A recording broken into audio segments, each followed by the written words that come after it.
Here we go.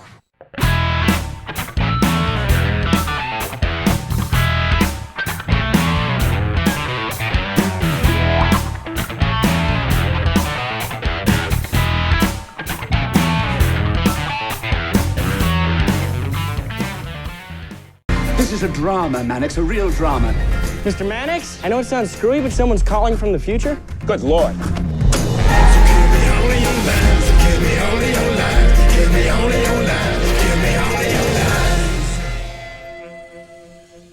Wondering what's going on?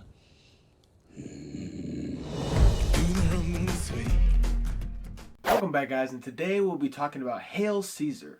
Hail Caesar is written and directed by the Coen brothers, and it stars George Clooney, Josh Brolin, Scarlett Johansson, Jonah Hill, Ray Fiennes, and that's just the name of the few of the very talented cast that this movie has. Hail Caesar is about Eddie Mannix, who is portrayed by Josh Brolin, and Eddie is a fixer in Hollywood in the 1950s. His job is to go around set and make sure everything's running smoothly, but his job gets a little more complicated when one of the main stars of a big budget film goes missing. Now, I'm a big fan of the Coen brothers. I haven't seen all their movies, but the ones that I have seen I really enjoy. My personal favorite is No Country for Old Men, followed very closely by The Big Lebowski, but that's just my opinion, man. But I was very excited to see Hail Caesar because not only is it directed and written by the Coen brothers, but it has a tremendous cast. And I really did like the trailer of Hail Caesar, so I was going into this movie with a lot of anticipation. Let's start off with what I liked about Hail Caesar. First off, to no surprise, this movie is really funny. It's got that very recognizable Coen brothers comedy that we have grown to love. The performances are also very strong. Josh Brolin is a standout in my opinion. He is really great and steals every scene he's in.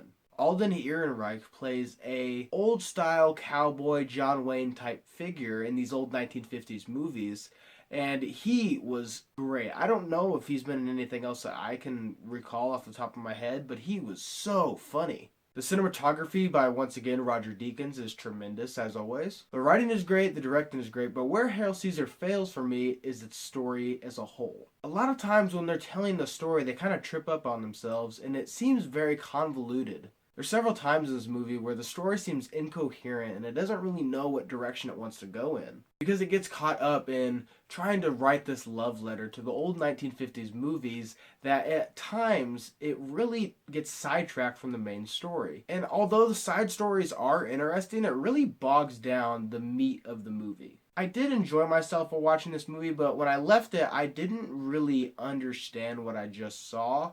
And it was hard for me to tell you the story scene by scene and how everything intertwines and works together to get this ending. I would say Hail Caesar was disappointing because I was really looking forward to it, and it was probably my top 10 most anticipated movies of 2016. So I'm going to give Hail Caesar a 7 out of 10.